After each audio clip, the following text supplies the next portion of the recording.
Good afternoon, everybody. We are very warm welcome to this webinar that we are doing on the payments in India. Look back and look ahead. This is being organized by FICCI and CEDAR IBSL. I'm happy to be a part of this, very important session that we are doing on digital payments today.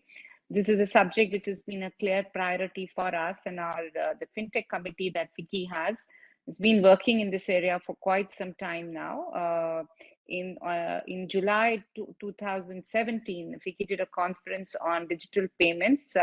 This was in collaboration with Niti Aayog within a year of demonetization, when we had seen major digitization boom in the country.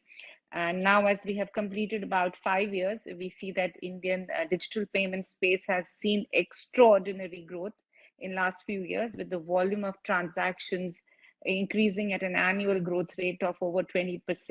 And this, coupled with the, of course, launch of new and innovative payments products, have firmly placed the digital payment industry on a upward growth trajectory.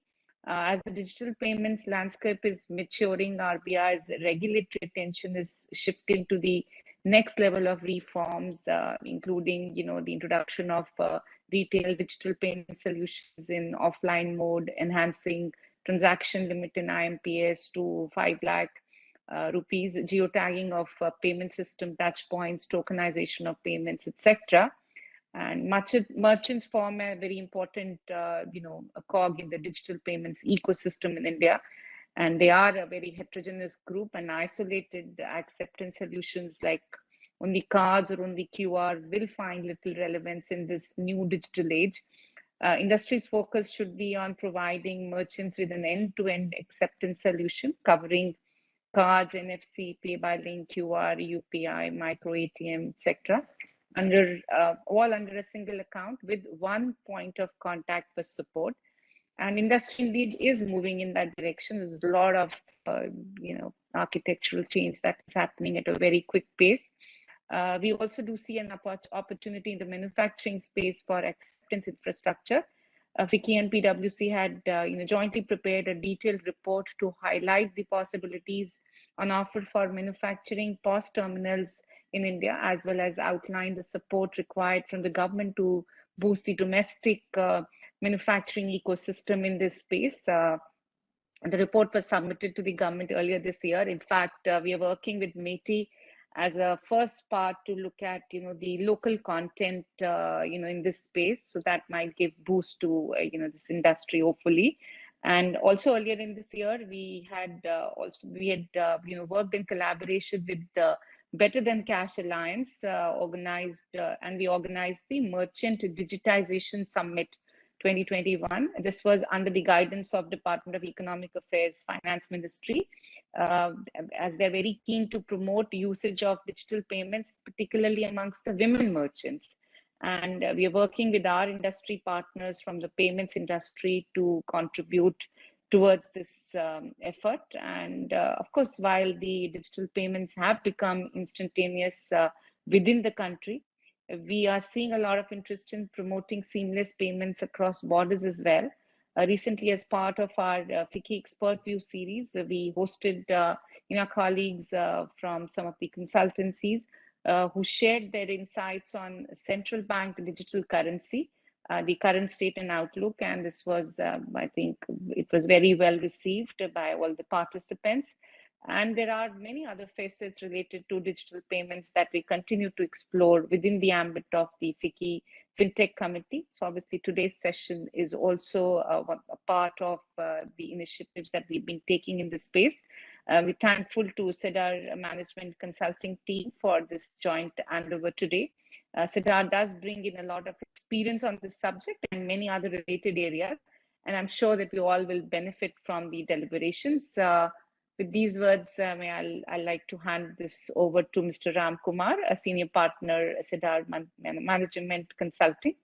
And thank you, Ram, for this initiative. Maybe it's just a beginning, and we look forward to having more such collaborations going forward. So over to you. Very nice of you, Jyoti. Thank you so much for kind words and a very interesting introduction. Before we started the session, you were talking about the impressive, show that FICCI is actually organizing at in Dubai at the Expo 2020. So all the best for that. Thank you again for this opportunity. Folks, welcome to this very interesting panel today. It's obviously a very important agenda and a very interesting topic hosted in the FICCI Cedar IBSI platform. So the topic today we are talking about is in payments in India with both a look back and a look ahead. I guess more of look ahead than look back, but it's important to still have that look back. It's been a phenomenal journey over the last, let's say, 5 years. To talk about that with us in the panel today, we have with us Ashish Katkar. He is the founder and CEO of Verynight.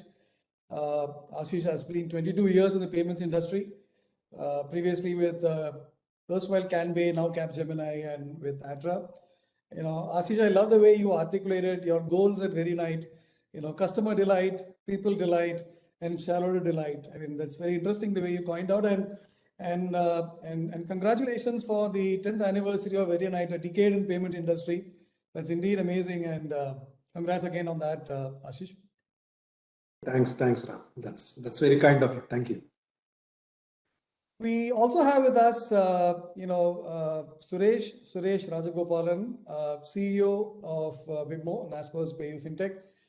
Suresh and I go back, 25 years. Suresh has been in the industry, banking, technology, and payments industry for more than 30 years.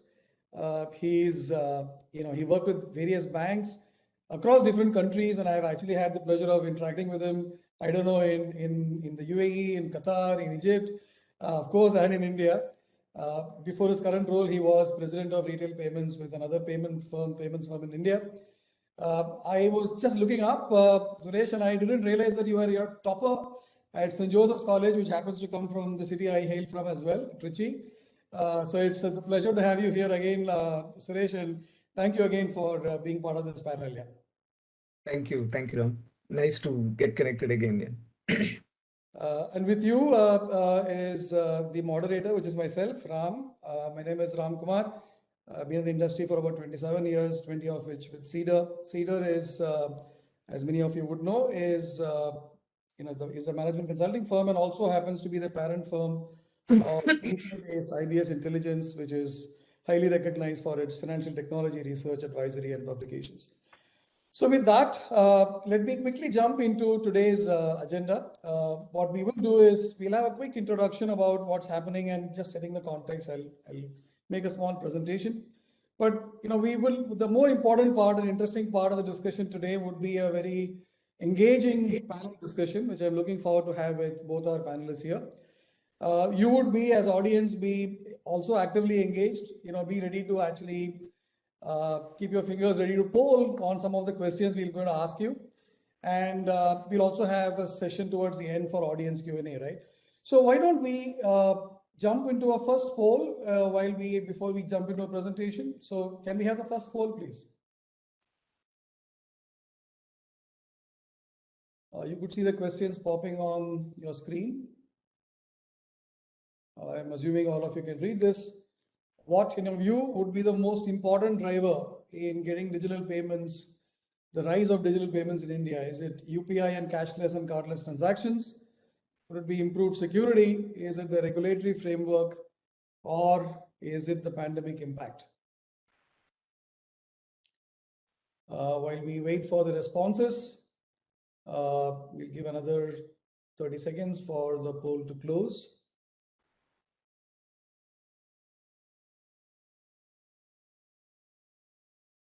Okay, I could see the results here.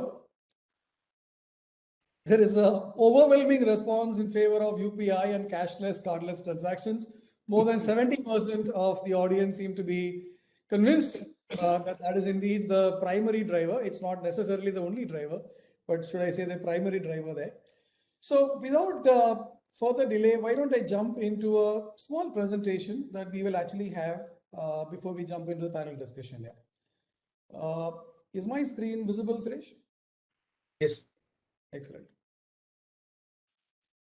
Okay, so what do we, why is this topic so important today, right? Just look around you. I mean, if you had to pick the paper every morning, it's impossible for you to not have read at least one of these, interesting topics that, is around us, right? It's in front of us, around us, everywhere. It's interesting to see how each player in the industry, including, the firms represented in the panel here, have actually been, making news for a lot of stuff that's happening around the payment space. And today, I guess we will have a little more insightful discussion, maybe a one-on-one for people who are actually looking to also learn about where things are heading. Yeah. So let's talk about a little bit of a global perspective, and then we'll move into the market timeline from an Indian context, and then the trends and way forward. This is just to give an overview. What's interesting is, if you look at the payments transaction value, from about 1 trillion in 2011, we now are operating, roughly about twice as much, more than twice, and then the estimated, the transaction value is about $2.7 trillion of revenue, payment transaction driven revenue in the next, let's say, 2 years. And what is also interesting is that Asia and Africa are drivers in driving this growth, which is very, very interesting. Now, if you look at Indian context, Suresh, you were mentioning the other day about how NFS was launched way back in 2004 and NPCI in 2008. So we had them, the Payment and Settlement Act created long back, but we did see a lot of action since the launch of IMPS, PPI, RuPay in 2010. And then we all know the demonetization happened. It was a strong impetus, which then obviously helped also in driving a lot of action, besides, of course, the launch of UPI and NETC and Aadhaar-based authentication. COVID, obviously, for all the dark cloud of COVID, one silver lining was it created a lot of, digital transaction volume, 2.2 billion UPI transactions worth almost 4 lakh crores as of December 2020. And as we speak in 2021, we have just crossed the milestone of $100 billion, roughly about 7.7 lakh crores worth of UPI transactions as of October, which is in no, by no means a small number. It's significant even from a global scale. Yeah. Now, if I was to look at, the ecosystem, and, for most of us, some of these terminologies will actually be important to absorb through the next hour or so. Besides the cards acquirers and processors and card networks and issuers, we have a whole gamut of payment gateways and aggregators and PSPs and payment hubs, besides the digital wallets and of course the good old remittance, all forming a part of the ecosystem. So we do have a lot of players, some of them wearing multiple hats, in the ecosystem as we speak.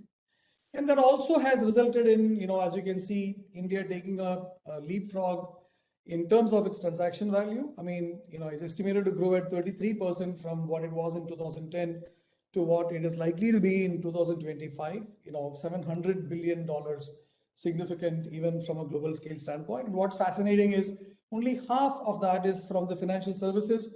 Another half is driven from e-commerce and insurance and a lot of other non-financial contributors, right?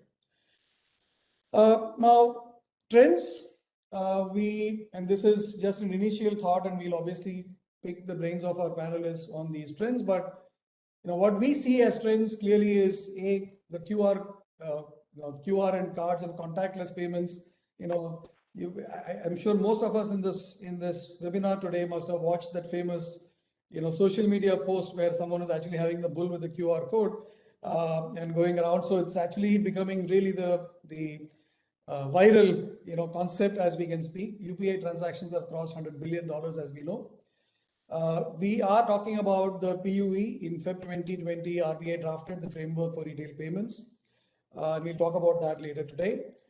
We clearly are seeing emergence of super apps, payment super apps for ticket booking and banking, and a lot of apps coming around, which is also another key driver. And, globally, and not just in India, but we do see that, a lot of point of sale players looking to shape up the market on what is called as buy now, pay later, or BNPL, right? Quick view on way forward. in our view, I think, what we do see as trends that are likely to shape the way forward is clearly real time. I think the name of the game is convenience and real time. Technology obviously playing a very significant role in contextual payments. What does artificial intelligence enable? And clearly, we would be seeing a lot of B2B payments getting a facelift with a lot of payment gateways and institutions coming on play, right? So this is not necessarily exhaustive, but certainly, what we would think are important, that we need to keep in mind, right? So with that, I will request that the second poll be placed with our audience, please. And the poll goes as follows. Now, you did see some of those observations there, but it'd be lovely to know what, in your respective view, would accelerate the evolution of digital payment ecosystem. Is it the enduring shift of customer preferences, significant fintech proliferation? Is it regulatory landscape?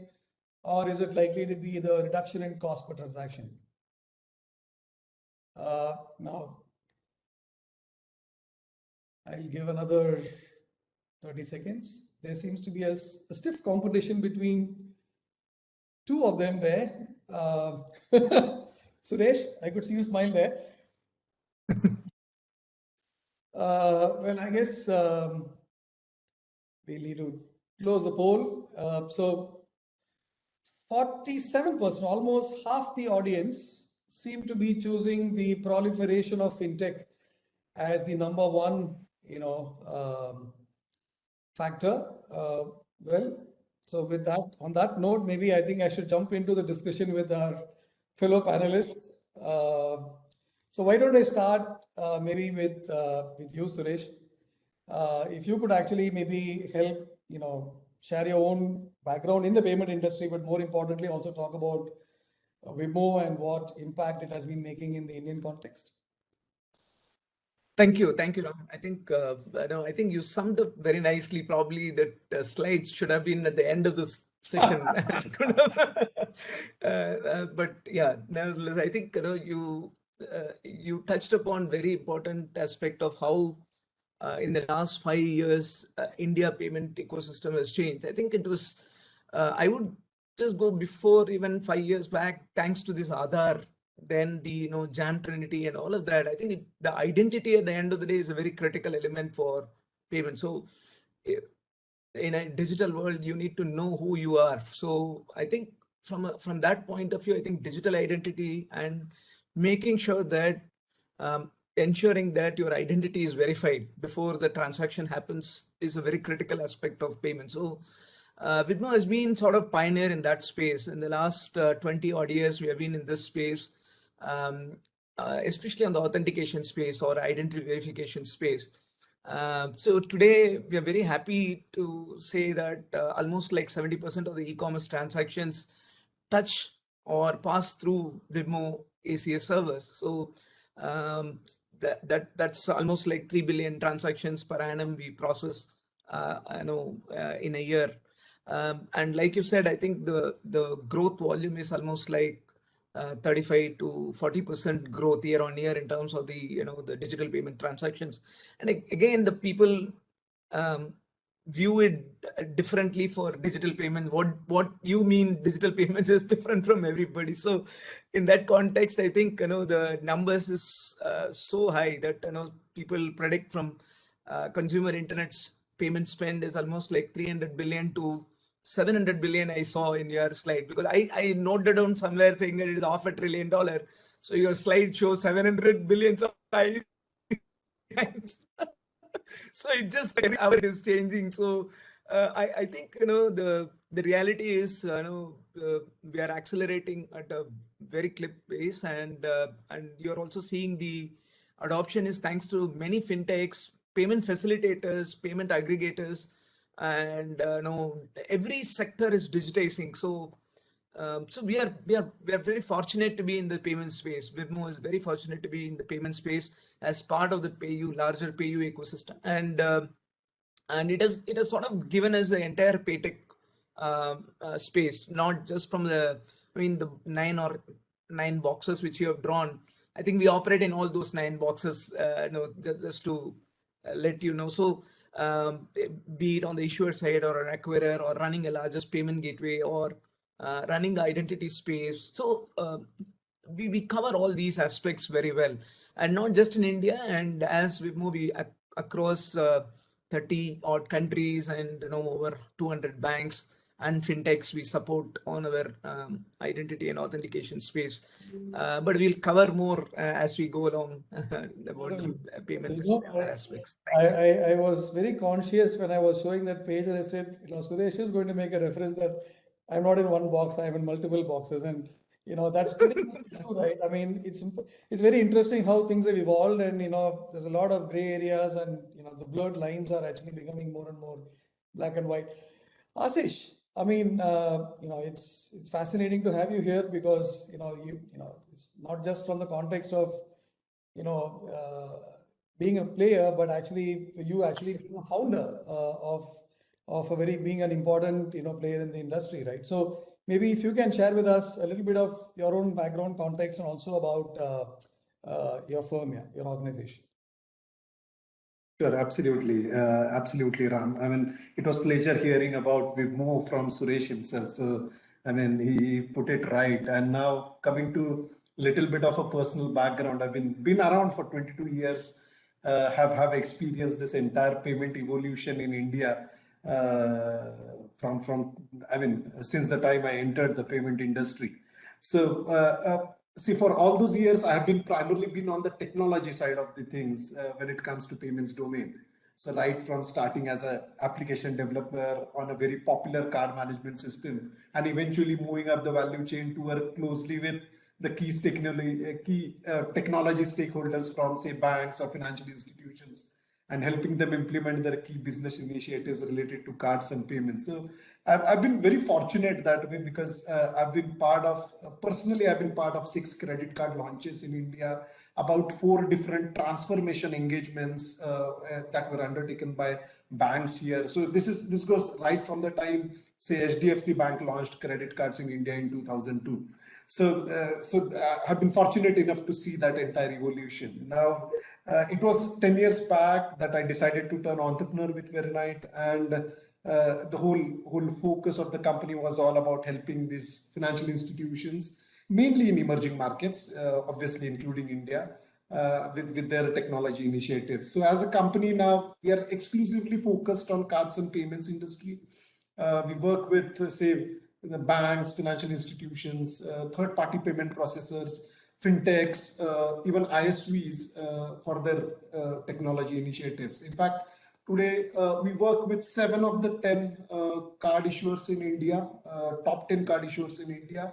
We work with them, helping them on their payments related needs. We also work with fintechs in India of various kinds, whether it is a BaaS kind of a fintech, a payment infrastructure kind of a fintech, a neobank. So again, to help them build, maintain, or support their technology stack that they are building or in process of building or have built. And our service portfolio as a company covers the technology consulting, advisory, development, testing, support, and product engineering services. So we see ourselves as an important technology enabler for all the players that are involved in the payment ecosystem. So yeah. Yes, I was just about to say very nice, and I realized it pronounces very close to very nice. Yeah. So thank you again, Ashish. So back to you, Suresh. Now, I mean, we talked about the payment landscape changing over the last 5 years, and I know you are particularly very passionate about this whole balancing of customer experience vis-a-vis security, right? And we know that it has, as a concept, that has actually been, let's say, the fulcrum of a lot of what has happened in the last 5 years. Your take on how things have been and how they are right now.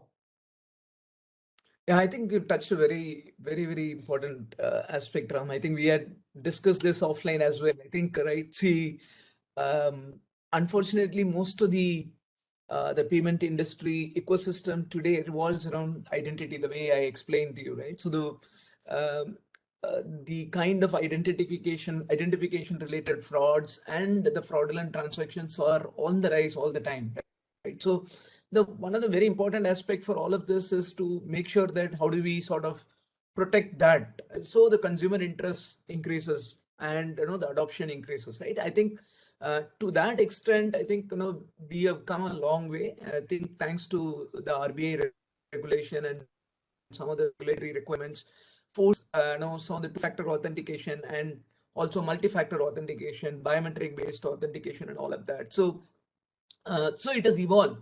Like I always say, right? So if you are 100,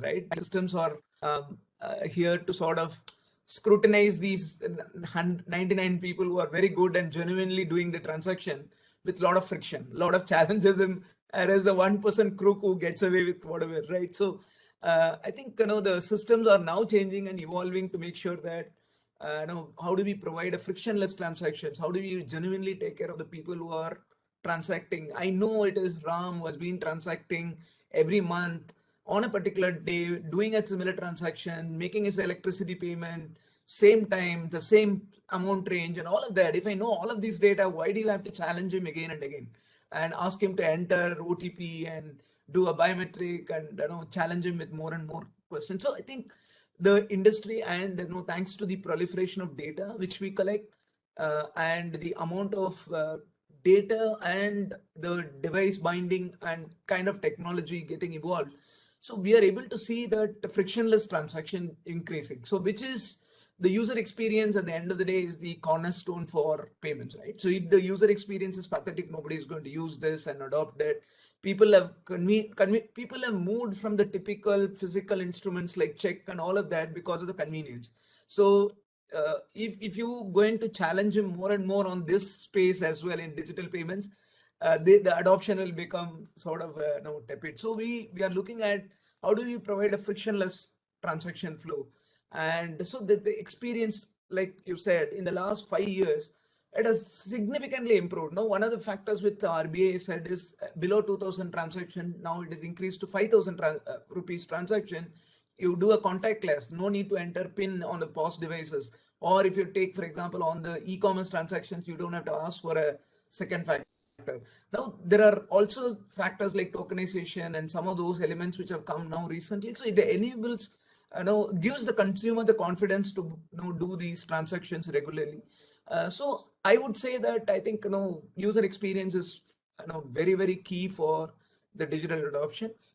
At the same time, you need a strong brake to drive very fast. So these fraud and risk managements are at the end of the day a very important ingredient. Maybe in the list, probably my answer was a good regulatory framework enables the the adoption very fast, right? So UPI would not have happened if there was no regulatory framework around that, right? So so there are many countries tried a similar approach, but here the RBI enabled it very successfully, and all the banks adopted it. So in that context, I would say that it's a play between banks, fintech, and the regulator, all of them working towards the common interest of the consumer and providing him a convenience. I think that has enabled the the acceleration. Back to that comment of yours, Suresh, this everybody working towards the consumer. I think that's a very interesting point you made, and I will come back to you. But you had made another comment about how RBI had actually got the right thing going, and maybe also at the right time. And I want to maybe ask you, Ashish, about this right now. If I told you, or everybody in the world says, India is at the forefront of payments, both in terms of technology advancement and consumer adoption. Now, would you agree with that statement? Would you have a point of view on that?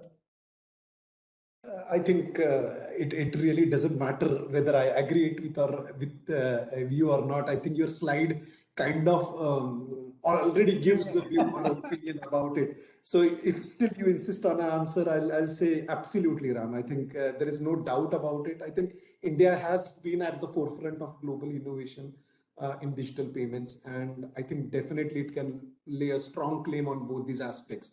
that is technology advancement as well as consumer adoption. So there is enough data to back this up, and you had put it up already. So, but I guess maybe a little more than that, if you don't mind. I mean, would you also be able to share why would that have happened in India better than somebody else? I think that's, just if you can actually give a perspective on that as well. Absolutely, definitely. I think, I mean, looking at, I'll talk about, I think probably I'll mention the reasons as well. But I think if you generally look at all those digital payment channels that we have, I think right from say UPI or a Bharat Bill Payment System, even NETC, cards, I think we are seeing some phenomenal whopping numbers. I think you already spoke about UPI doing 100 billion for the first time in October, about 4.2 billion UPI transactions that were clicked in that month.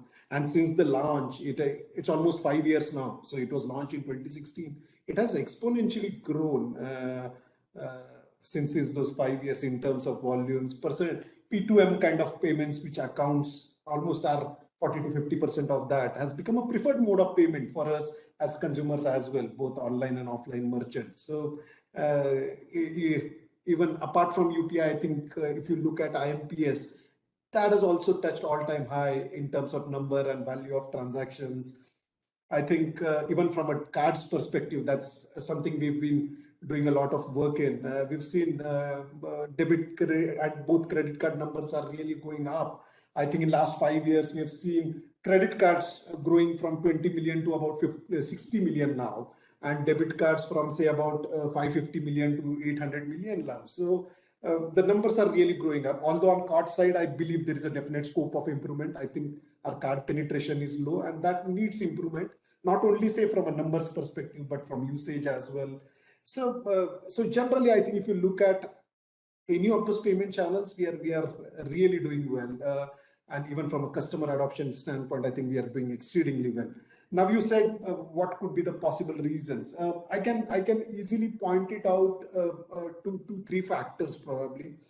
I think it's customer, it's technology, and then the regulator. I think I think Suresh also touched upon the customer angle. It is all about convenience. It is all about feeling secure about conducting those transactions. So customer standpoint, I think obviously it was all fueled by the penetration of smartphones, tablets, wearables, and the data became so economical, it was cheap, and changing demographics as well. I think these are some of the reasons from a customer standpoint, which resulted into say a higher digital adoption. And also from a merchant standpoint, there were increased non-cash payment options that they were able to offer, whether it is cards, wallets, QR codes. They become a regular feature of retail shopping. So I think from a customer standpoint, these are few important drivers that cause this change. I think regulators also deserve a lot of credit in Indian context. I think they've been extremely forward thinking,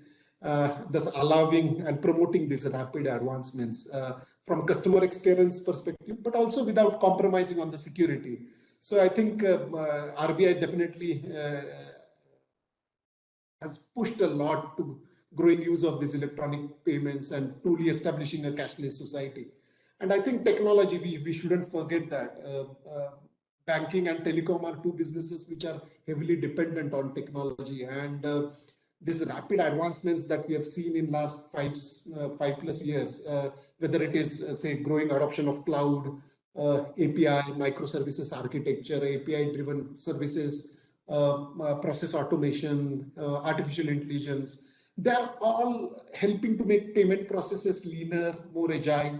So technology is playing a very critical or an enabling role in helping, say, evolve business models that would, I think, has driven the growth and will drive that growth in future. And I think I shouldn't forget is the banks, financial institutions and fintechs. I think all of them are now focused on providing integrated solutions. I think digital payments has evolved from being viewed as a cost center to a revenue center, and has become an important lever for customer acquisition. So these finance companies have stepped up their efforts to strengthen that payment infrastructure and have started offering, say, other adjacent services. It could be in form of lending, wealth management, micro insurance, and use of data analytics to offer more personalized or customized solutions for customers. So I believe these are 3-4 reasons which has truly contributed to India doing so well. All in all, I think enough and more data to agree with your statement. Yeah.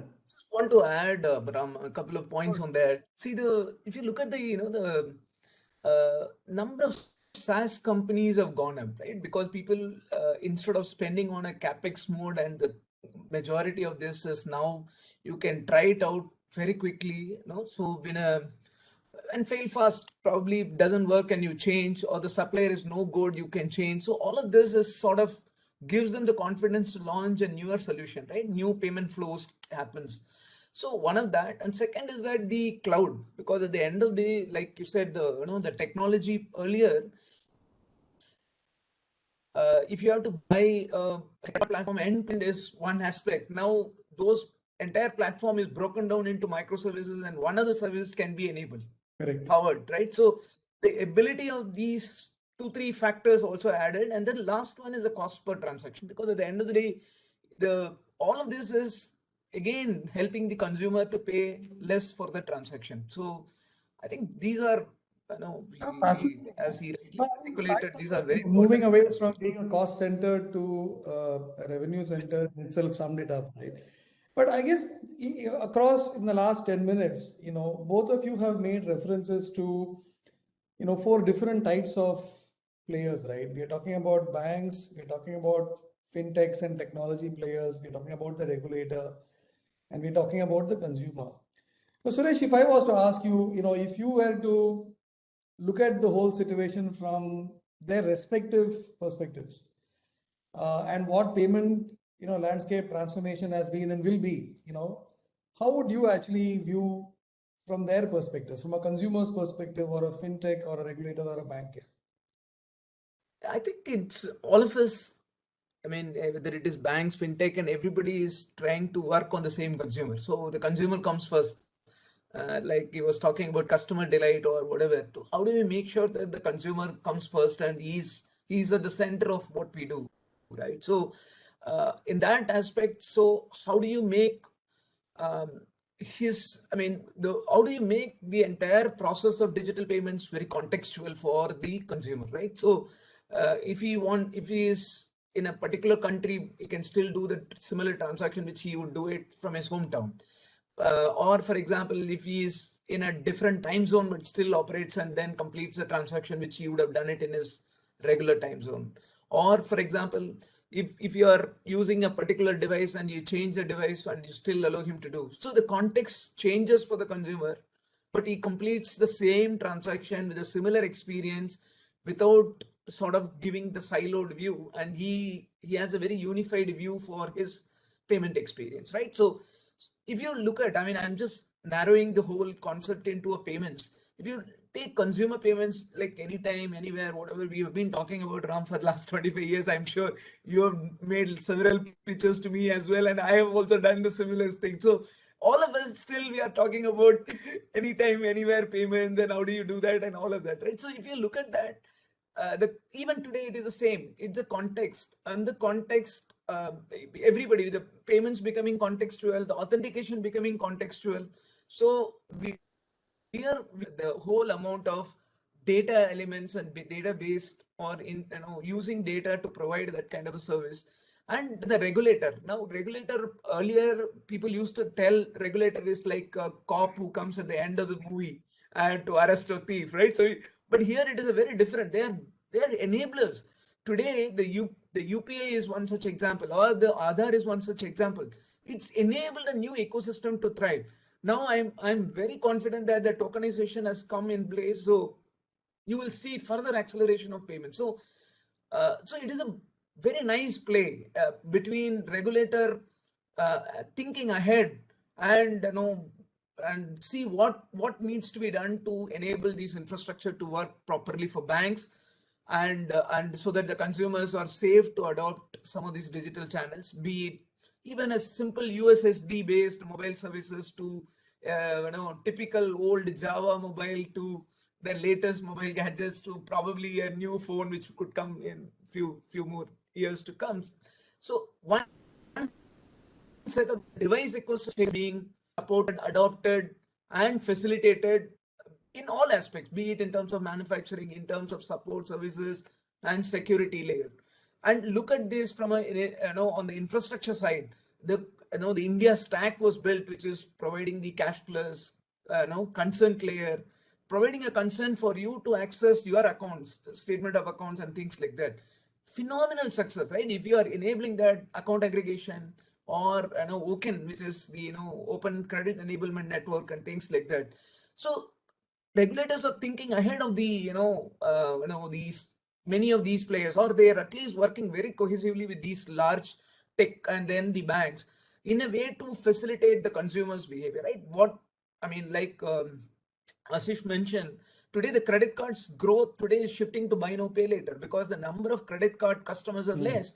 So everybody is like how the debit card industry from card to account or pay by card to pay by account has come. Now the credit card payments are shifting towards buy now pay later, right? So again, the data driven, because the large amount of data is available to facilitate the easy credit or a low ticket credit, without going to the credit scoring and all of that, and you enable the credit in a very safe. It is also a secure lending, by the way. It is not like unsecured lending in that sense. So it's a flow based lending based on the merchant receipts. You give SMB merchants lending. So the entire ecosystem, be it in terms of the banks putting that infrastructure, enabling the small fintech players and the SMBs to facilitate the last mile, which is the consumers, big tech players supporting the the whole data infrastructure and enabling that, and the strong, whether it is TechFin or a fintech, all of them doing the same thing in terms of enabling the consumers to do this job very in a very convenient manner, and in a contextually, like I said, wherever they are and at whatever point in time they want to do the transaction, they enable them to do. So I would put that, I think it's all three interplay is what more. It is not one against the other or one up against the other, but the whole, all three of them working in cohesion, and then you are able to get these output. And at the end of the day, consumer is in for the benefit, because like I said, the cost of transaction is going down, the convenience is improving. And I would say that I think the days to come, you will see having one super app for bank to become one app. We don't need one super app for bank. It will become one app where I can access any bank account or any payment transactions. So that could become I don't know, it's sort of jumbo app or whatever, I don't know it's called. So we should see that actually happening very soon. This is a lot of insights in there, Suresh. I mean, this is very interesting. And the super app comment of yours, I guess, is one day when the super app indeed happens, we will both remember today, 10th of November 2021. This interesting prediction. Maha app or whatever you call it. But I mean, while there is a lot of should I say, excitement in the air, and it's interesting to also know about how these various stakeholders or players have made this happen, and it's actually all happening together. And let's assume that we want to sustain this momentum or grow this momentum, right? And you obviously have been seeing this, been in the industry for years, and you've seen how things have grown. But as they say, what brought you here won't take you there, right? So when we move from here and from 2021 as we look forward, if you were to pick one or two quote unquote success factors, right, that actually are going to be super critical to sustain or accelerate the momentum, and conversely, if you had to pick one or two potential impediments or challenges that you need to watch out for, what would you pick? Right. I think, Ram, I mean, before I come to say success factors, I think we are nowhere closer to achieving the full potential on payment side, which means I'm sure the payments industry is expected to undergo changes in few areas that which will help it to drive an already growing market. And each one of our payment channels, whether it is UPI, BBPS, NETC, has huge scope for growth in itself, even cards for that matter. And hence, obviously, there would be few success factors or critical success factors which will be important to sustain or grow this momentum. I mean, there are few that come to my mind, but if I have to pick a couple of them, I think first one, which probably Suresh alluded to as well and covered kind of during the first question, was the increased security for transactions. And I'll just add that probably increased customer awareness. I think growth of digital payments and participation of multiple players will require the security of transactions to be enhanced. Currently, phishing and vishing are not the only methods through which fraudsters target customers. The databases and servers of banks as well as the PSPs are being hacked. While we already have PCI, we have PA-DSS compliance for all participants in this payment ecosystem, but they still fall prey due to lack of implementation, open vulnerabilities, and redundant servers that are typically left unattended. And there have been instances very recently as well where customer data has been leaked through hijacking a server. It happened with a mobile payment solution company. And then such data gets sold on dark web and is used by fraudsters. So I mean, if I'm right, I think the fraud cases, number of fraud cases due to cyber attacks have doubled up in last 2 years, and average cost of losses is just going up. So I think security becomes important, and also education, increasing customer awareness. I think RBI and banks have taken several measures to educate customers as well as merchants about the importance of maintaining the secrecy of the sensitive data. And customers fall prey to some of these fraudulent activities, reveal personal details. And I think it's important that banks provide support during such instances. However, I believe there is strong requirement for written regulations when it comes to maintaining the privacy of customer information, and also increased security of transactions to prevent such fraudulent activities. So increased security of transactions and increased customer awareness for me is one critical success factor to see that growth. Another factor which is very close to my heart, just because we work with both, and I would say rise of fintechs and their collaboration with banks, I think could end up being an important critical success factor. I think India or globally, I think banks have conventionally served as gateway of payment services, but with the way the technology has advanced, I think this no longer appears to be the case, as monopoly of the banks in this area is gradually weakening. With India being one of the world's fastest growing economies, it's obviously become the fastest growing fintech hotspot as well. I mean, paperless lending, mobile banking, secure payment gates, mobile wallets, QR payments, and other concepts are already being adopted in India. And we also know that there is a huge unbanked, underserved population still there. There is a huge population which is underbanked. And obviously, for these very reasons, I believe that fintech has a huge role to play. They can enter the equation with their ability and power to fundamentally alter and transform our financial services sector.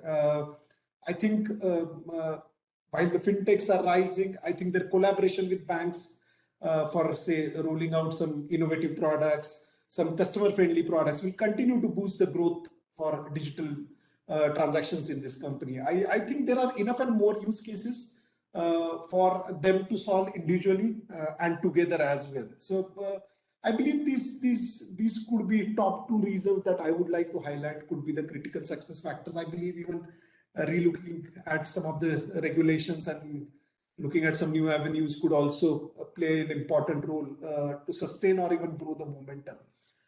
Now, coming to the hindrances which could probably impact or obstruct this whole story, payments growth story, I think again something which is close to my heart.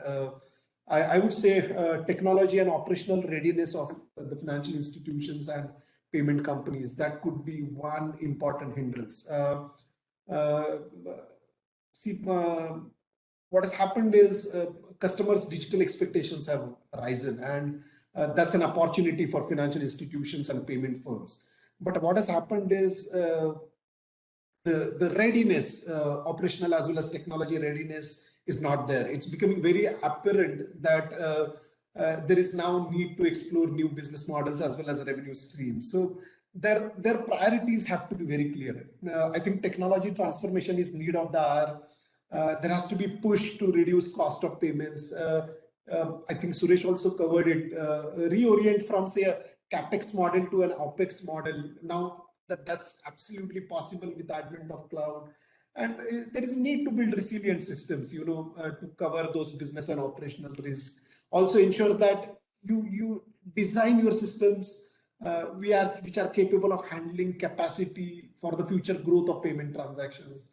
So that's something which would be important. And also another point about focusing on, say, monetizing payments data and evolving towards, say, value-added services. So technology and operational readiness of FIs, financial institutions and payment companies could be one hindrance. We are already seeing that. We've already embarked on helping some banks to ensure they're ready for this future.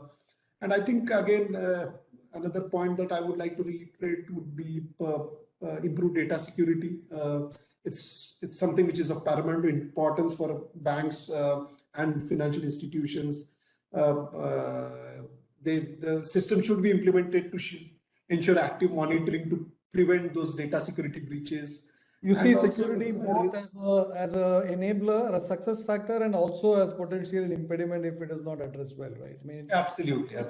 Fine, yeah, very interesting. And there is some comment also on the chat box that's challenging the view of super app, saying, look, I mean, if you actually were to look at super apps, it brings super security concerns. And Anurag is going on to say that blockchain goes the other way without having a centralized validation clearinghouse. It relies on multiple points. So maybe there's another perspective there. Suresh, you want to respond to that? Yeah, I think it's a very important aspect. I think he is absolutely right. I think, today, if you look at the, most of the edge devices, they don't carry the data, right? Today, for example, the data at the central location they carry. So the data breaches happen at the central location. Data breaches don't happen at the edge devices as much as what you see on the central infrastructure. And most of these apps have become very light. If you look at, for example, super app doesn't mean that it's a bloatware or a bloated application or something like that, right? It is a mini app which can give you, in fact, the account aggregation model of what has been presented to us by the the government MeitY is that you don't as an account aggregator, as an AASP and PASP, the roles are very different. You can't even store the data. I only access your account with your consent and give information to you, and I don't store that information. So I think in that context, the data breaches and the relevance of that argument is very valid, but it is at the backend infrastructure and ensure that the data is secure and those infrastructure layers are protected.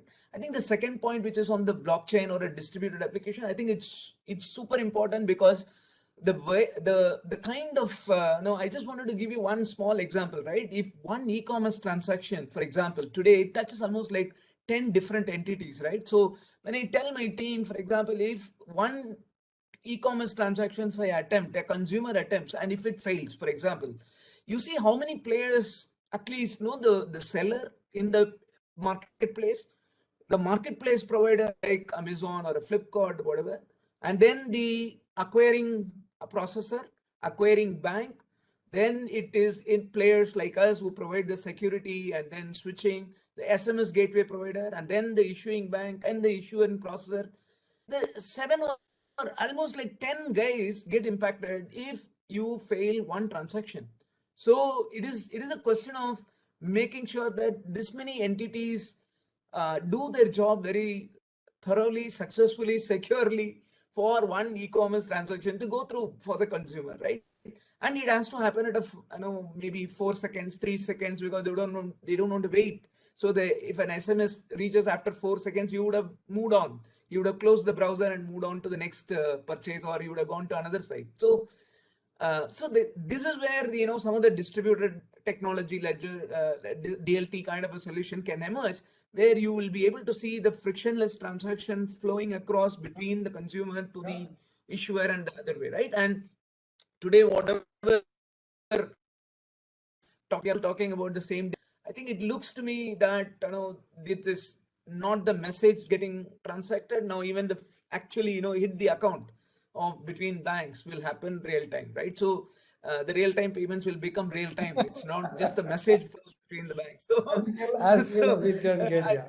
Look, we really have just 2 more minutes, and I do want to take some questions from audience. So if you don't mind, we'll take some time. But before we get the audience questions, I would ask the audience to actually give their answers to the poll that we're going to run now. So please, can we have the poll number 3? Chetan, if you're on the line, thank you. So the most crucial element in the Indian digital payment ecosystem, in your view, would be payment gateways, payment aggregators, payment hubs, or other service providers, including issuers, acquirers, payment service providers. They've converted PSP in others. Somebody will take offense there, yeah. But anyway. Let's see. It's going to be a close. I guess for once you may see others winning over everybody else by the looks of it. You included everybody there. Yeah. Okay, so I mean, sometimes it actually makes it's nice to actually have the others as a category to actually be the underdog to come over there. So we close the poll there. 44% people actually rate others to actually be, that's the highest rating, and I think we figured why. I think the PSPs were in there, yeah. So I guess we may have to accommodate that rating there. So we have about a minute. I can take 2 questions. People can post them on the chat box, and if there are questions, I could actually post them to the panelists here. So maybe while we're waiting for questions, if there is one prediction you want to make, Suresh, on the future, what would that one prediction be?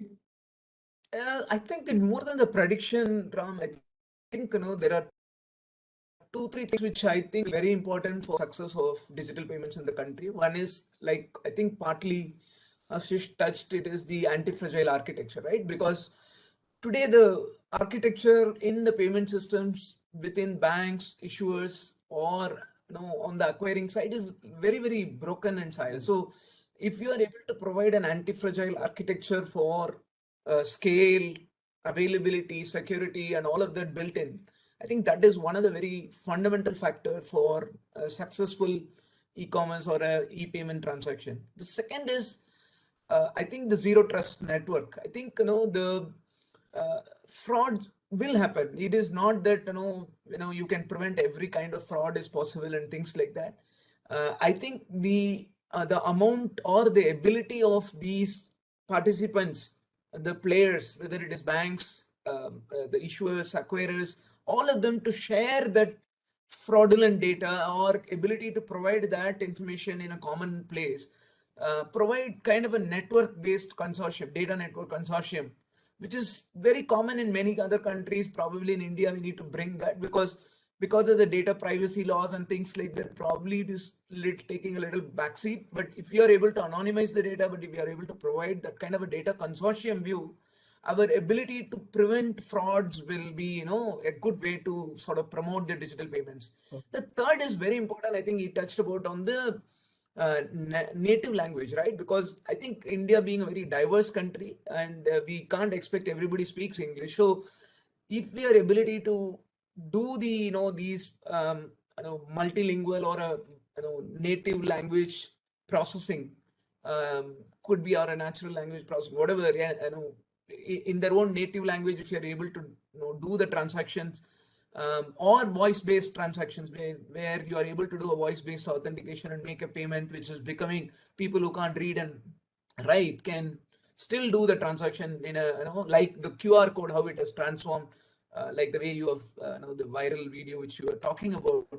I think those are few elements which is probably so harmonization of that or the standardization of that infrastructure, anti-fragile architecture, and the zero trust network or a data consortium to facilitate. Interesting.